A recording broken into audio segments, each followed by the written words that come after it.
All right. Hi, everybody. I can see everybody coming into the webinar. Welcome, and thank you all for joining us for today's webinar, the 2022 State of Competitive Intelligence. Before we jump into all the interesting stats and data that we have to get to, just a few housekeeping items. This webinar is being recorded, so you will receive a copy of the recording to your email. You can share it with your team, watch it as many times as you want to get all the information. And we will host a brief question and answer at the end of the presentation. So make sure that as the presentation is going on, you're putting in any questions that come to mind into that Q&A box, and we will get to as many as we can at the end of the session. And anything that we don't get to, we'll reach out to you and get to your questions by email. Okay, so without further ado, I will pass things over to our host, Laura Taylor. Thank you, Maggie. Hi, I'm Laura Taylor, the CMO at Crayon, the leader in competitive intelligence software. And I'm joined today by Cam Mackey, the executive director at SCIP, the nonprofit dedicated to CI best practices, training, and community. I also have August Jackson joining us today. August is the senior director of market and competitive intelligence at Deltek. So a few weeks ago, Crayon released the 5th annual State of Competitive Intelligence report. The report is based on a survey of 1,200 product marketing and CI professionals answering a series of questions about their current competitive intelligence efforts. The report, which we released along with SCIP, is the largest and most comprehensive CI industry report available today. While we don't have enough time to go through everything in the report, because it is quite lengthy, we are planning to highlight and discuss some of the most interesting findings related to where CI is headed. And if you're interested in downloading a copy, you can find that link in the chat. So let's dive in and discuss the findings. As a structure for our discussion today, we're going to walk through the data and the findings in 4 specific sections, 4 Ps, because we are good marketers: priority, people, process, and proof. So first up, priority. And by priority, we'll take a quick look at how companies are prioritizing and valuing competitive intelligence initiatives. Our first key finding, competition is intensifying. 59% of CI practitioners say that their markets have gotten much more competitive in recent years. That's an 18% increase since last year when we asked the same question. So how did we get here? What do we think is driving this? August, do you want to kick us off here? Sure. So we're coming out of a period, and maybe I'm being a little bit optimistic to say we're coming out of a period of significant transformational change. Maybe we're just getting even more mired into it. But let's just say, fingers crossed that we are coming out of the pandemic. Yes, I like it too. We are coming out of the pandemic, the COVID-19 pandemic, which was a tremendous accelerator for many digital transformations and other sorts of transformations in terms of business and industry structure or how we work. We thought those trends were going to take place over a decade. Well, in some instances, they took place in a matter of weeks, almost, in some ways. So we're coming out of this period of major transformational change. Potentially, we're still in it, and that's driving a lot of the competition and the transformation that I think is showing up in this data. Something that we're seeing in the B2B SaaS industry, and I think other industries are probably seeing this as well, is that there's a tremendous amount of private equity money out there and capital that's just really looking for an outlet. One of the things that's doing is that's driving a lot of transformation in our markets, a lot of consolidation. It's also driving a lot of investment in emerging and disruptive competitors in industries as well. And then you throw on top of this, I think we've all heard of the Great Resignation. Laura, I think you have another new term. The Great Retention. The Great Retention. The Great Retention. I can't even keep up with the terms for what's going on here. But when you get right down to it, it is a competition for talent. And that's something we cannot overlook as well, because if you're trying to hire, as I'm trying to hire right now for any CI professionals that might be looking, it is really difficult to get good people to join any organization today. And the churn and the froth and the talent competition is really compelling as well. Great, thank you. And it's not just that competition is intensifying, but the acceptance of competition and its importance is growing. Compared to 2 years ago, stakeholders are 23% more likely to say that competitive intelligence is absolutely critical to their success. In 2022, the majority of recipients of CI data now view it as either important or paramount to their job function. So that's huge, right? Awareness is a critical first step to action. Cam, do you want to weigh in here? What does your experience at SCIP tell you about this? Yeah, thanks, Laura, and thanks for the invitation to be here. I really, love what August said. They're kind of outlining the forces, digital transformation, a lot of, capital that is eager to get deployed, and also the talent angle. It's, to oversimplify, growing the business is getting a lot tougher these days. And, what was thought of as a competitive edge 5 years ago really is different now.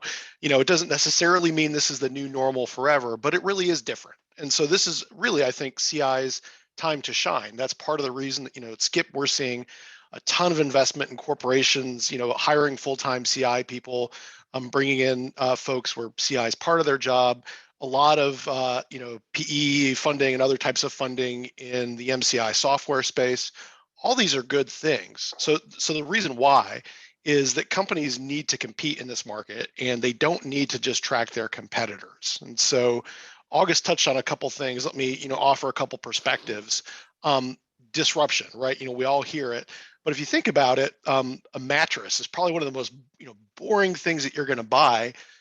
5-10 years ago, we would never think that we would buy a mattress online. And now it's about 60% of mattresses are online. So you just think about it from the perspective of competition and what are the attributes that a business needs to have to develop and maintain a competitive edge, totally different. Amazon Logistics now ships more packages in the US than FedEx or UPS. We all know that Amazon's a big disruptor, but wow, the logistics, kind of a thin margin business. Lots of other examples. So I think the takeaway we have at SCIP is this: competitive edge today is really not tied to a specific product or set of benefits, because that's going to be fleeting. You might have an edge, for a short time in a market. It really is about a company's ability to walk and chew gum. How can you build and defend a core business and then incubate new ideas? And that's where CI can shine. We can help provide perspective on the core business, how to defend and to expand that edge, while also, giving us more confidence and bet the company decisions on white space investments. That's great. That's great. All right, let's shift a little bit over to people, right? Our first line of defense when you're trying to protect an advantage or make an attempt at gaining one. In this section, we'll talk about how CI and people interact. Since 2018, we've seen a 50% increase in the number of CI teams with 3 or more dedicated practitioners. This makes sense if everything, Cam and August, that you've talked about is going on, if markets are getting more competitive and more companies are telling us that CI is critical to their success. You need the people in place to source competitive intelligence, to add context to it, to help their colleagues activate it. Cam, do you want to weigh in here? How do you see the role of CI professionals changing?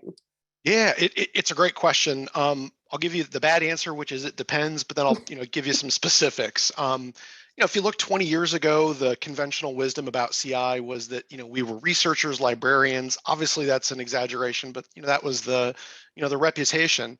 And today, it's really a few different paths. One, if you're a smaller organization or a smaller CI team, maybe even just one man or woman show, you need to be a utility player, kind of a Jack or Jill of all trades. So all the things that you would think of like research skills, analytical skills. You also have to be really solid at communication, process, project management. Those are really hard skills to hire for. So obviously, companies, whether they do it or not, should think about investing in training. And SCIP and others that offer CI training have seen a huge uptick there. On the flip side, if you look at bigger organizations, not surprisingly, you're going to see some more specialization. Yes, they'll still have the utility players, the Jack and Jill of all trades, but they're no doubt hiring for certain skill sets, whether it's specific, subject matter expertise, data science, obviously, or even, someone with stronger strategy skills versus pure sales enablement. So yeah, it just depends on where you are in your journey. Great, great. And how about you, August? Has your team grown and become more specialized? And follow-on question, as you compete to hire, which we talked about at the start here, are you looking for different ways and different talent pools to fill the CI professional roles? Yeah, absolutely. So, or as I mentioned before, did I mention before that I'm hiring? Because I am hiring. I've got a webinar with 138 CI professionals, and however many that are going to listen to the recording of this. I've got to get that out there a couple of times. I am hiring, and absolutely. So the team is growing, and we are looking for more specialized skills and getting beyond traditional competitive intelligence skills as well. So Cam mentioned, data science in particular. And that's a skill set that we are looking for and building some specialization. And whether it's product marketing teams that have definitive priority or support or an expectation of delivering competitive intelligence, or it's dedicated CI teams, we do see that increased specialization where you do have people that are being brought on to prioritize and focus on activation, whether that's sales enablement or strategy or some other form, and actually taking the insights and making them real throughout the business. And I know we've got some questions later on in the State of CI survey that address the question of activation in particular as well. Another thing, I talk to a lot of teams or a lot of organizations that are starting a CI function for the first time, and whether that's going to reside within product marketing or be its own team, I still find that's happening earlier and earlier in the corporate life cycle than it ever has before. When I started in this profession, only the largest of the large organizations really had a dedicated competitive intelligence function at all. And now you see, particularly amongst some of these emerging companies that are venture backed or PE backed, that they are hiring for competitive intelligence expertise much earlier in their life cycle. And I think that speaks to the importance of competitive intelligence and the realization of how important competitive intelligence is for decision making, even at those early stages. And then finally, of course, in organizations big and small, we're seeing new technologies, and I'm thinking here about things like Slack and Teams that make competitive intelligence much more accessible than it ever has been before as well, and a much more collaborative process as well. So all of these things are combining to make for larger teams with more specialization, particularly in some of those skills like enablement or data science. That's great. And just to summarize, August is hiring. SCIP has amazing seminars and all sorts of training and certification. And Crayon also just launched a competitive intelligence academy. So a lot of places for folks on the call here to learn more. All right, let's jump ahead with all that promotion. So speaking of people, it's not just about the professionals, the CI professionals, but people is also, about the intelligence that you gather from people, field intelligence. And that is getting more and more notice. We heard from 64% of CI practitioners who described field intel as extremely valuable. So that's the green section in this chart. And you'll notice it's the response that garnered the most extremely valuable answers. So in effect, these 64% of CI practitioners have effectively leveraged the people within their company and most of the time outside of their teams to help make the act of finding nuggets of important information that much easier. August, are you seeing this at play in Deltek? And if so, what has to be in place to make that a reality, to capture field intel? Yeah, we're definitely seeing the importance of field intelligence and primary, whether that's primary intelligence, as the traditional term is, whether that's inside or outside the business, has always been an important differentiator for good competitive intelligence. One of the things I mentioned before that is really driving that is the increase in collaboration tools. So again, here thinking about things like Slack and Teams, most small organizations are born natively with that sort of collaboration built right in.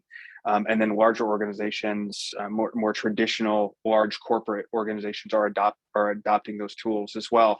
And that's making collaboration and capturing field intelligence, pulling insights from across the business in much simpler than it ever has been before.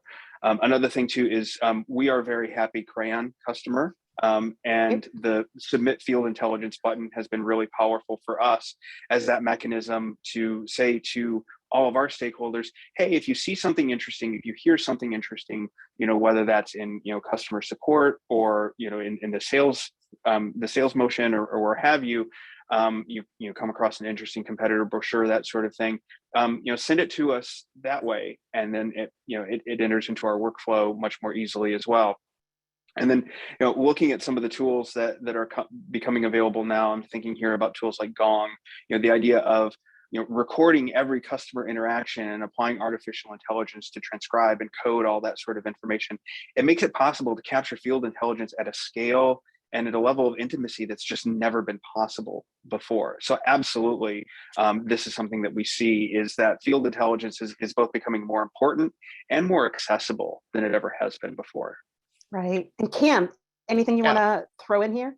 Yeah, and I think August made a great point. Just want to pick up on kind of the thread he mentioned earlier about balancing some of the secondary work with the we intelligence geeks called primary work, where what whether it's having a third party do research for you or sourcing it from field intel.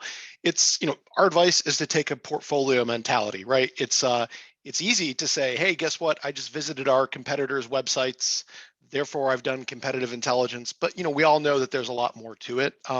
There's a ton of secondary data out there, like patent databases, news clippings, amazing things you can do with AI to contextualize it. That's all great, but our advice to members is don't just rely on that alone. Take a portfolio mentality. There is still a really strong competitive edge from well-done primary research from other sources of intel like field intel.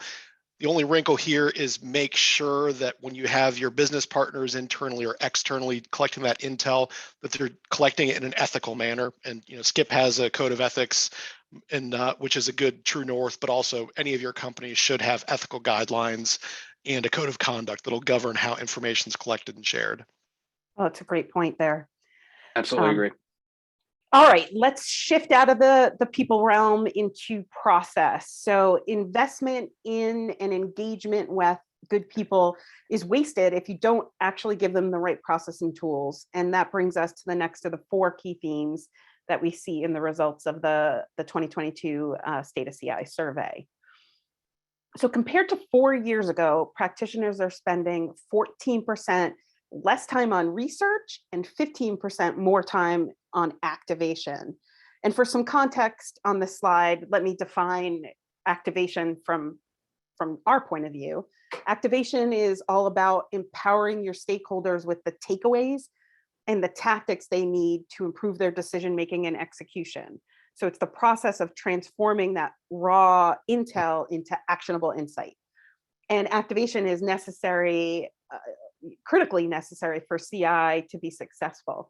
When we see more time or more teams dedicating more time on activation, we believe this is due to the efficiency that's provided by software solutions like Crayon and other solutions. If teams are now spending less time gathering and analyzing and more time activating, where and how are the CI teams allocating those hours in their day? Is this a reality at Deltek, August? Are you seeing that time shift?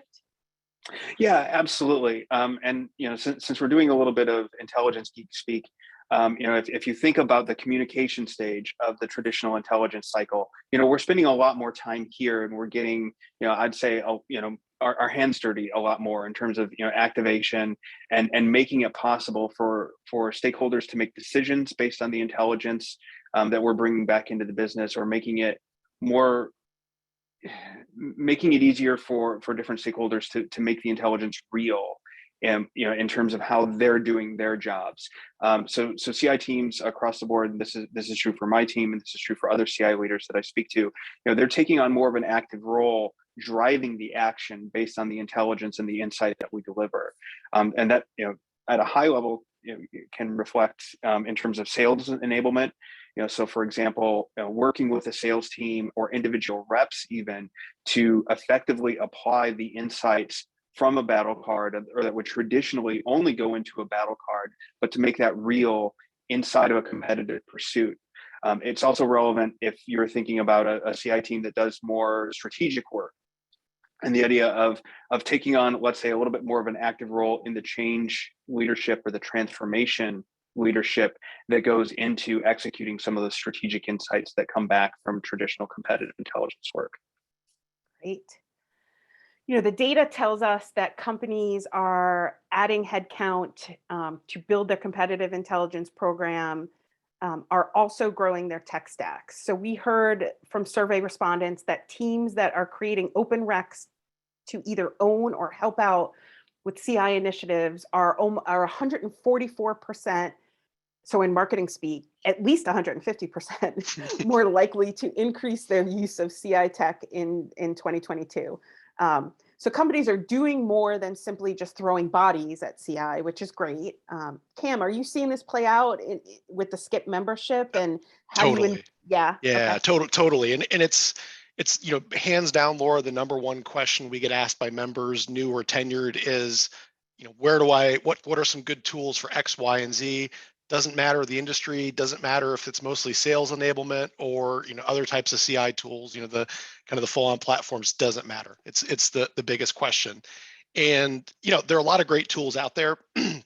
Part of SCIP's role as a nonprofit is we're not going to say, hey, tool A versus tool B is better. So how we talk about this to members is we really recommend that they got to focus on what they need, because it's like buying anything. It's easy to get wowed by the amazing features that you have a button here that can destroy your competitors with one mouse click. But think about the job to be done. Talk to your stakeholders, understand what their highest priorities are, how their success is measured, something CI professionals should be doing anyway.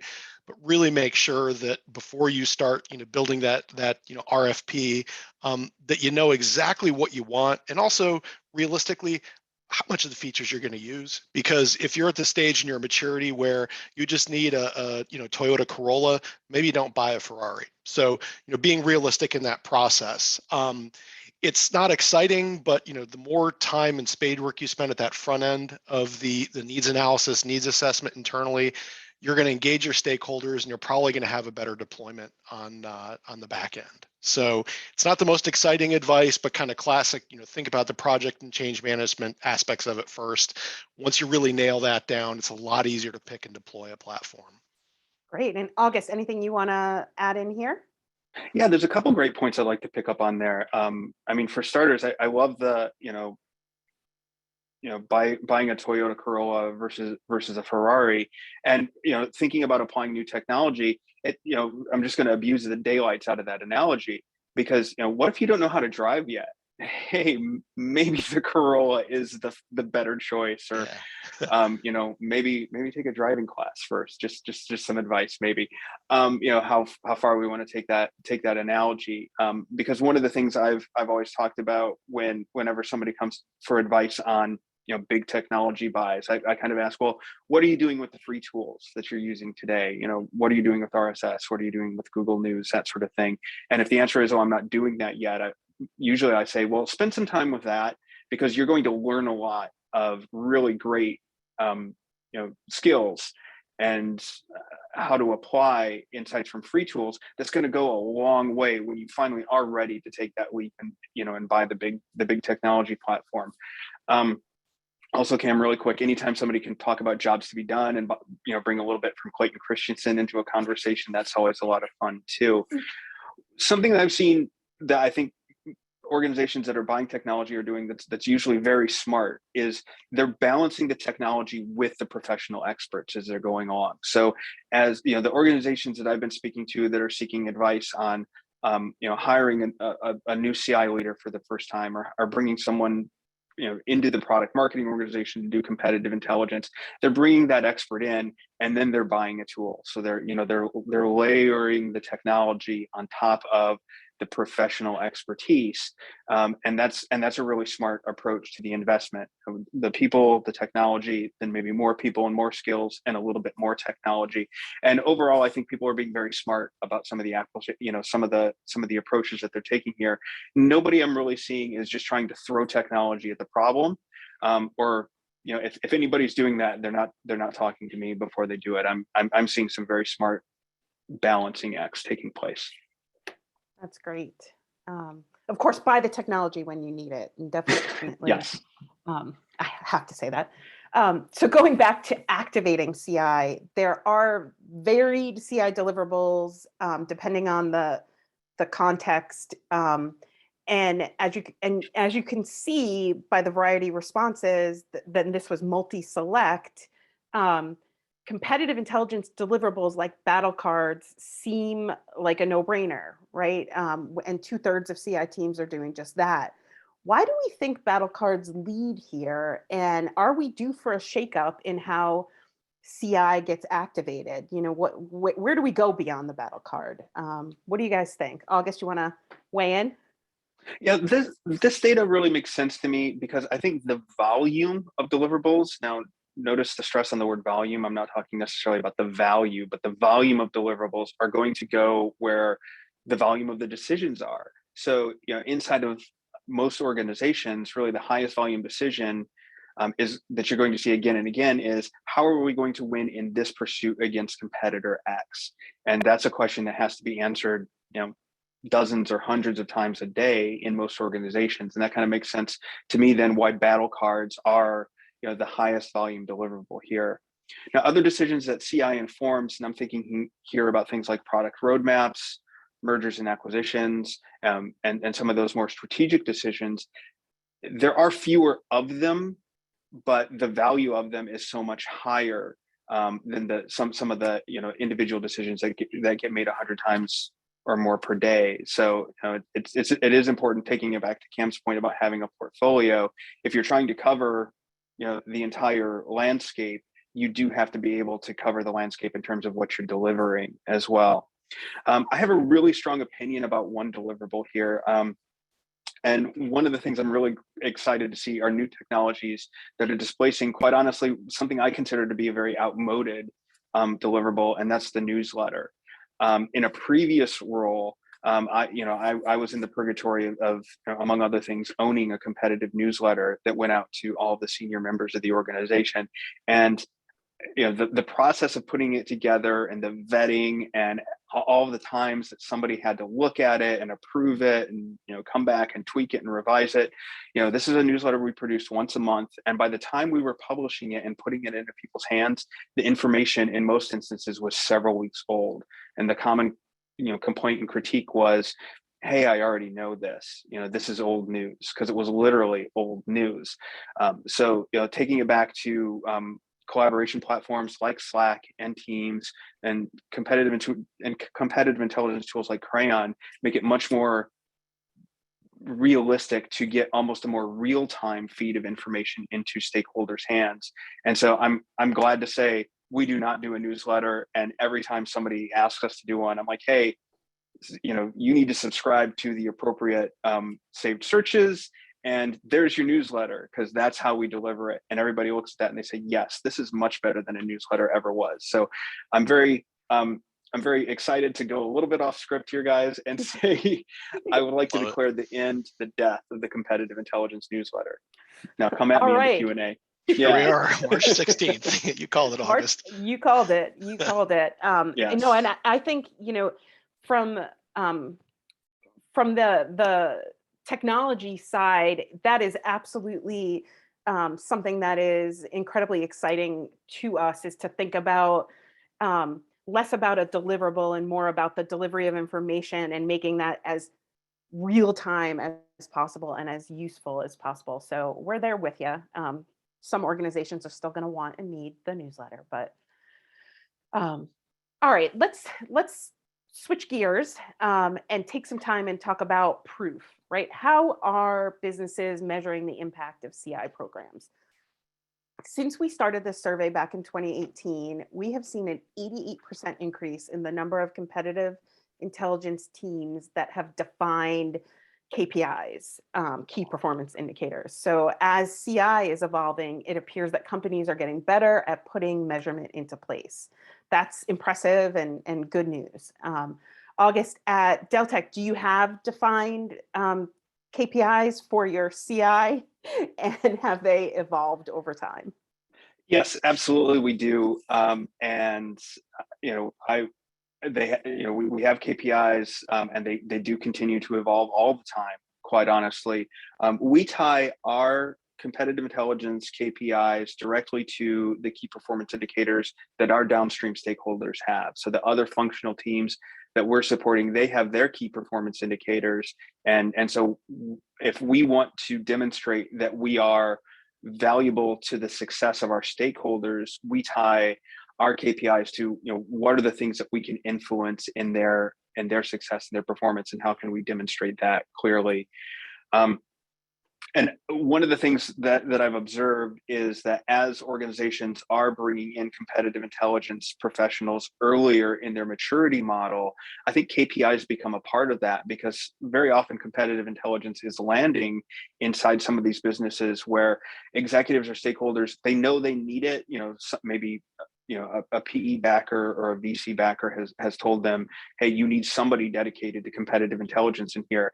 And so, they're being brought to it, but maybe they don't know, like, okay, well, what does good look like? One of the ways to get them to feel like competitive intelligence is accountable is to have key performance indicators. I will say I like to have more than one, and I like to have a mix of qualitative and quantitative, because I think we can all think about the experience of, let's say somebody being driven by one purely quantitative KPI, leading to them to do some somewhat nutty things. So having a mix of qualitative and quantitative,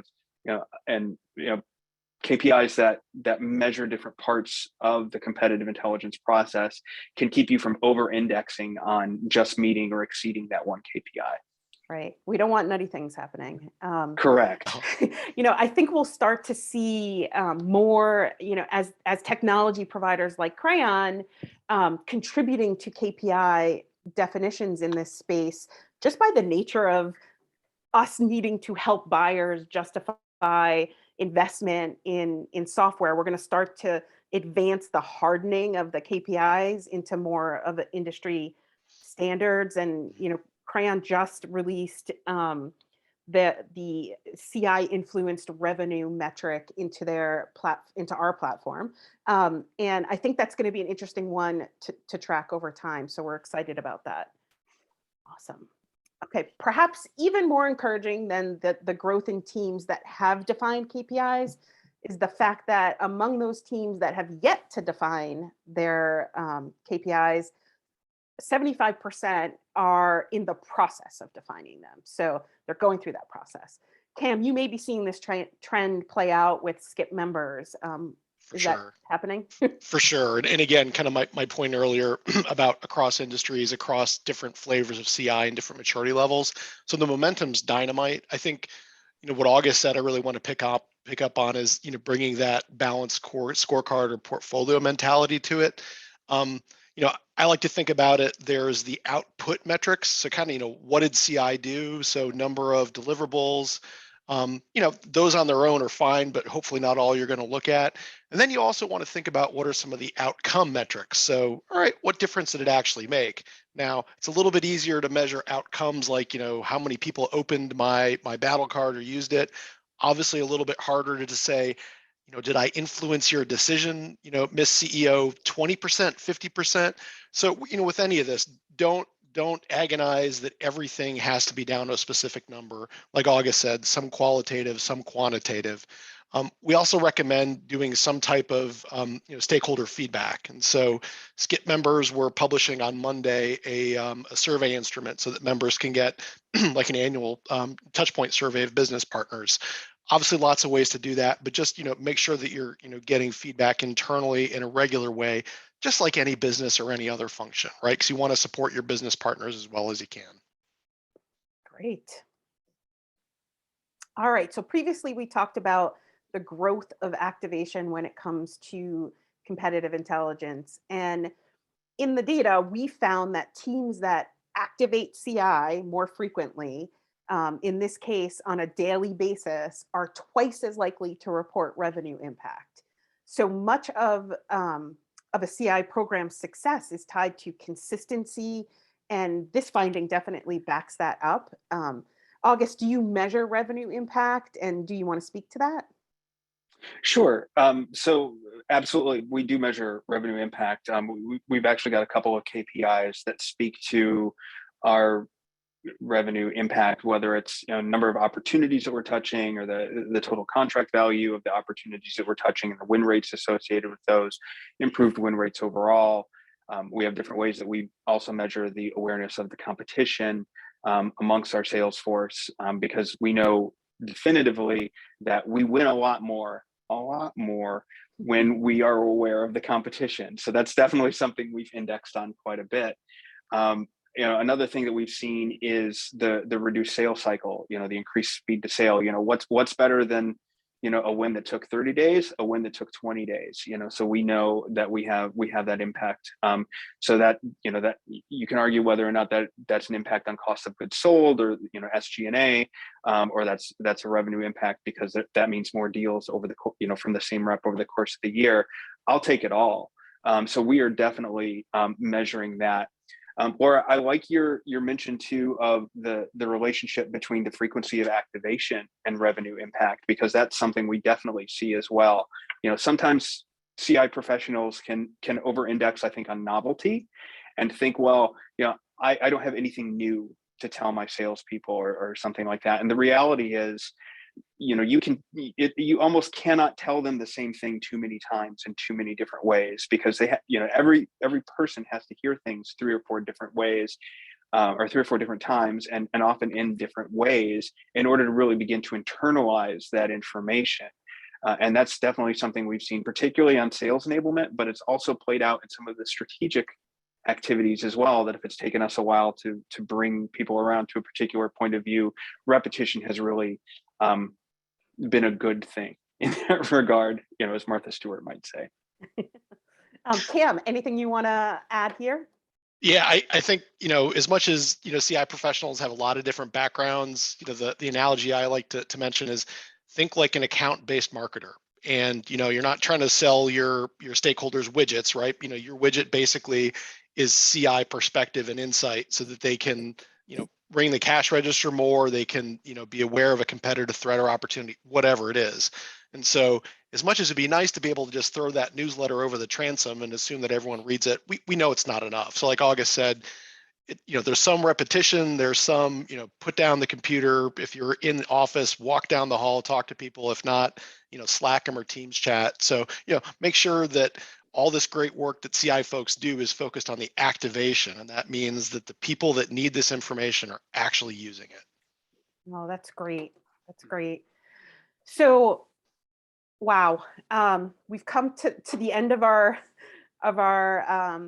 time today, at least going through the stats. And while I could and would love to chat all afternoon with these folks, we do have to wrap up so that we can get into some Q&A. So these were just a few of the key findings in the state of CI, this year's State of CI report.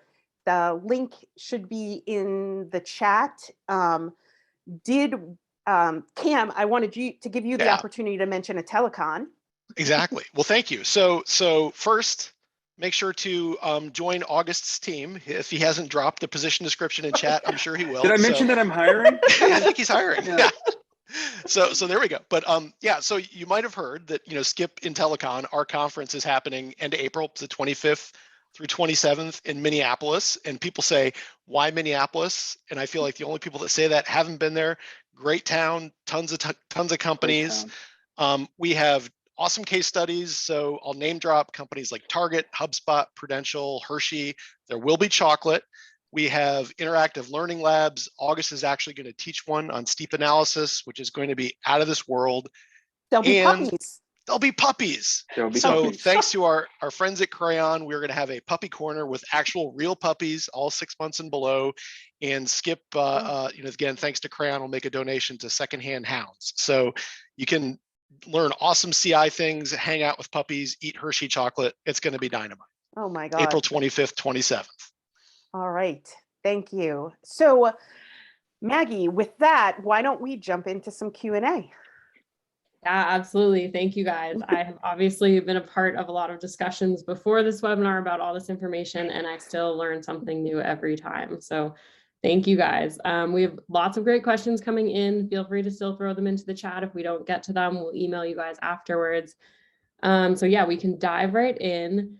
This was a great question because I think often in the CI world, we talk about activating CI daily, activating CI. And so somebody wrote in and said, what exactly does it mean to you to activate CI daily? Does it just mean that you are getting insights daily? Does it mean you're taking action on those insights every single day? Like what does it mean to you guys to activate CI daily? I'm happy to take a first leap at that, and then Cam and Laura, feel free to speak up or correct me as we go along. But when I think about activating CI on a daily basis, I think of engaging stakeholders around the framework of thinking about competition and applying competitive insights and competitive intelligence insights in their role and in their function. Cam, I think your account marketing framing was really wonderful, and that's exactly how I'm thinking about it here, that on a daily basis, both myself and every member of my team are engaging with a variety of stakeholders based on their area of responsibility and focus to show them competitive intelligence that we've produced, whether that's a particular battle card that's relevant for a competitive pursuit that they're in, or a corpus of information that we've been tracking over time related to their product or their industry, and making sure that they're aware, that information and those resources are there, that we're there to guide them and help them, maybe giving them some specific insights that we believe that they should be applying in their role, and also asking for their feedback and asking how we can do better as well all the time. So it's that matter of really being engaged with your stakeholders, on a level really that's geared towards meeting their needs and their goals and objectives, and trying to make sure that you're understanding how their goals and needs and objectives are changing over time too. Yeah, I think August, that's perfect. The way I think of it, probably a gross oversimplification. So August had the very eloquent, minute version is, you don't want CI to be like, build it and they will come, right? That's kind of the worst case scenario, that we, put all this effort and, great intellectual horsepower, analytical skills into something, whatever that deliverable or product might be, and then no one pays attention. So I love the term activation, because it just recognizes that it's all about, empowering our stakeholders to make use of this information, whether it's, big decisions, small decisions. So really focusing on, the uptake of the insight to drive action. Thank you both. So we had another great question come in, and this sort of really pertains to, the fact that we've been doing this report for 5 years. We have data that sort of spans over that. And as you can see, some things have stayed the same and some things have really changed. So somebody actually wrote in and said, what advice would you give to a former CI professional who has been away from CI for 3 years and is moving to get back into the CI profession? So sort of what's changed, what hasn't. Well, Deltek is hiring, so Exactly. For starters, Deltek is hiring. Yeah. August is connecting on LinkedIn hiring right now. Yeah. Sorry, I didn't mean to. No, it's okay. It's okay. Does Cam or yeah, I'll go quick here, because I think August can make a really good pitch for joining Deltek. So I think a lot has changed in 3 years. It's not just a platitude. Some of it certainly is technology, but obviously COVID has been hugely disruptive for so many industries, and so it's not as simple as nothing in the old CI playbook is applicable. That's an exaggeration, but there are differences, right? And so I think I would take advantage of resources, whether it's obviously SCIP, but just talk to CI professionals, see what changes they've made to their processes, to their vision for the function. There are training courses out there from lots of organizations. So yeah, don't assume that CI in 22 is the same as CI in 2019. Yeah. But I think a great cautionary too there, Cam, that it hasn't completely changed as well, and there's still a lot of great legacy, for lack of a better term, competitive intelligence, insight, and knowledge to be captured as well. So I would definitely second the recommendation to join SCIP. Any opportunity you have to speak to other competitive intelligence professionals or learn from them. So I'm going to do a little bit of log rolling myself for the Council of Competitive Intelligence Fellows and the summit we hold annually, which is really intended to bring people up to speed on and give people foresight into really significant changes and transformations in competitive intelligence. I'm also really impressed by the number of podcasts that are out there now. So there's, there's a lot more accessibility to, great insight and conversations with competitive intelligence leaders at various stages of their own maturity and development and career cycle, that somebody who's coming back into competitive intelligence can really benefit from learning from, and people who've been in CI for a long time. I love these as well and rely on these very much.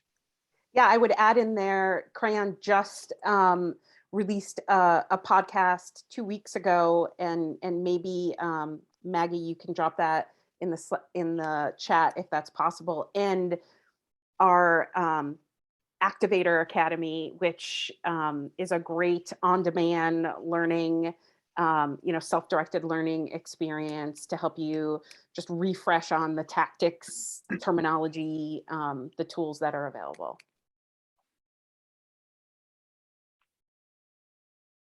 Awesome. Thank you guys. Yes, I will definitely drop that podcast link into the chat right after this. So we've had lots of questions coming in. Keep them coming. So we had a great question about metrics. Our company is still getting an official CI program running. Are there a handful of metrics we should start out with to prove the value of the program? Well, like I said in the body of the webinar, I really like to focus on metrics that are related to my stakeholders' metrics. So if I'm in more of a sales enablement competitive intelligence role, and so my stakeholders are going to be evaluated based on really, quite honestly, their ability to close deals, I will choose key performance indicators that reflect my ability to influence that. And I may have some of those usage or activity based KPIs as well, around like battle cards completed, who's looked at our battle cards, how many pursuits have we supported, those sorts of things as well. And likewise on the strategic end, if the competitive intelligence function is more focused on guiding those strategic decisions and less on sales enablement, I would probably lean more towards qualitative and subjective metrics, but number of briefs given, were the stakeholders happy with the briefs, those sorts of things. So lots of different KPIs to start with, and it really depends upon which audience you're supporting first. Absolutely. Cam, do you want to jump in there, or do you want me to move on? Yeah, I mean, August said it perfectly. So let's get another question. Okay, perfect. So we had somebody else write in who says, I don't necessarily have one big competitor. Instead, I have a lot of smaller competitors. How do I prioritize competitors? I have over 370 named competitors. Yeah, so August is good for this. Yeah. Whoever asked this question, thank you very much for asking this question, because and this is getting back to the point in the survey about the increase of competitiveness. With that many competitors, there's no way any competitive intelligence team can possibly scale to meet that many competitors. And I know a number of CI leaders who are in exactly the same position that I'm in as well. So prioritizing from within your competitor set is a question that a lot of CI leaders are dealing with right now. We've chosen to prioritize competition based on who we see most often in opportunities. And that is reflected both in terms of the number of opportunities in which we see a particular competitor, as well as the amount of revenue that they influence as well. So, of those 370 named competitors, of course, we are focusing on what I would still consider a very large number of competitors, but significantly less than 10% of that competitive set. And really, because so much of what we're doing is focused on sales enablement, that we've chosen to prioritize, these are the competitors that we see most often inside of sales, and that aligns us then with our stakeholders' requirements and expectations. And so there are competitors, sometimes very important competitors, that kind of fall through the cracks, quite honestly. And that's the case for additional resources and scaling the business with technology and with additional people. Did I mention that I'm hiring? Yeah, it's I think like all things in life, you have to prioritize, and especially a newer CI function is not going to have the human power or probably the budget to cover every competitor. So however you prioritize, sometimes it's, your, highest profitability product line. That's where you really want to focus, but, go through a tiering process. And having seen August talk about it, Deltek's done a great job with this. Great, thank you guys. So it looks like we have time for about one more question. So we had a couple questions come in regarding CI technology. You guys spoke to sort of the changes that are happening in CI technology and all of that. So as you guys were discussing it, you sort of brought up different types of tools, technology, all of that. What are the tools that you think that people should be considering? What should they be looking to help their programs? What would sort of be your advice for that? I've got an idea. So I'll go first because my answer will be intentionally a little vaguer. So again, SCIP, because we have the pleasure of working with a lot of the different technology providers. It'd be a conflict of interest to say go here versus there. So obviously, like we've said 20 times today, is think about what your priorities of the business you're trying to support, right? So I'm not going to say look at a platform that helps with battle cards if you're just supporting the head of strategy, but that's kind of obvious. But the reality is that for especially an organization that has public competitors, there's a lot of great stuff out there in news releases, earnings announcements, and so there are tools that can help not just track that, but actually look at trends in word use. Like one of the there's this great story, like Amazon basically telegraphed that they were going to buy in MGM months ahead of time just because they use like the word media more and more. So so again, depending on your business, but there are some really cool things you can do out there. Nothing against Google, we love Google, but there are some great options beyond just Google Alerts. So that's my vague answer, and I'll turn it to August and Laura just to hit it more specific, as I know they will. Yeah, well, overall, I agree that so much of that depends on what is your priority and what is your pain point right now. I would always say look to the thing that's going to address your most significant pain point. So our friend who talked about the number of competitors they have. I came from a company that had basically 5 competitors and stepped into this role where at the time they probably had named 150 competitors, and one of those competitors was always somebody's white whale. So one of the first things that I knew, holy crap, this is Google News alerts and RSS feeds are not going to cut it for this competitive set. So that pain point, the first thing I went to was, okay, what is something that's going to help me track this volume of competitors, or even the top set, the peak of this number of competitors in a straightforward way. And so in my case, that was Crayon. So that's where I went, and after evaluating the other options and that sort of thing. But other people might choose another similar solution based on their needs and their requirements, or they might say, well, that's not my pain point at all, August. My pain point is facilitating structured analysis or something like that. And so I need another tool or something that's different. Or I don't do sales enablement. I don't have a competitive set like that. So that's not a pain point worth throwing money at all. So much of that depends on where that pain point is. And I would just say that's where you're going to need to focus in terms of your technology evaluation. And I always would say, in terms of technology, walk before you can run, because one of the reasons I was so able to confidently step into a tool like Crayon is because I had years and years of experience with RSS and Google News alerts. I knew exactly what I needed and exactly what I wanted from the technology tool that was going to take me to the next level of that set of activities. I think you guys summed it up, and when we think about that last stat, I think it was the last stat about activation, choose the tools that you are going to use, because usage 100%. Is going to be, the most critical aspect of the tool. So pay attention to the usage patterns in your organization, pay attention to adoption, pay attention to the scale up curve. And if you need help with figuring any of that out, the team at Crayon will be happy to talk to you. Yeah, and that's a great point, Laura.